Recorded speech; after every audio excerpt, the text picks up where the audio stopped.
யாரோ மண்டபத்துல எழுதி கொடுத்து வச்சதை இவர் படிச்சிட்டு இருக்காரு போல இருக்கு. அந்த மாதிரிதான் இருக்கு. சரி, பெரியாரது கொள்கைகள் என்ன அப்படின்னு அவருக்கு தெரியுமா? கடவுள் மறுப்புனா என்னன்னு தெரியுமா?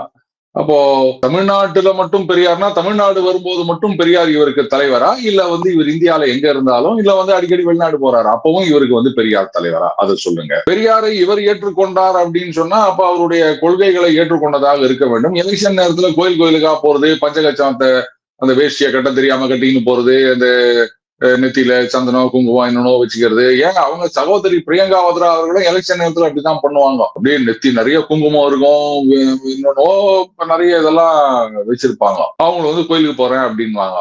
இது எந்த விதமான பெரியார் கொள்கைகளை ஒத்து வருது அப்படின்னு சொன்னாருன்னா நல்லா இருக்கும். அவர் எதை பத்தி தான் தெரிஞ்சு பேசினுக்கிறாரு? கையில ஒரு கான்ஸ்டிடியூஷன் வச்சுன்னுக்கிறாரு. அதை பத்தி ஏதாவது கேள்வி கேளுங்க. பக்கத்துல ஜெயராம் ரமேஷ் இருந்தா கேட்டு சொல்வாரு. இல்லாட்டா நீ என்ன கம்யூனிட்டின்னு கேட்பாரு. நீங்க என்ன கட்சின்னு கேட்பாரு. இதை திருப்பி நம்மள கேள்வி கேட்டு அவர் எஸ்கேப் ஆயிடுவாரு.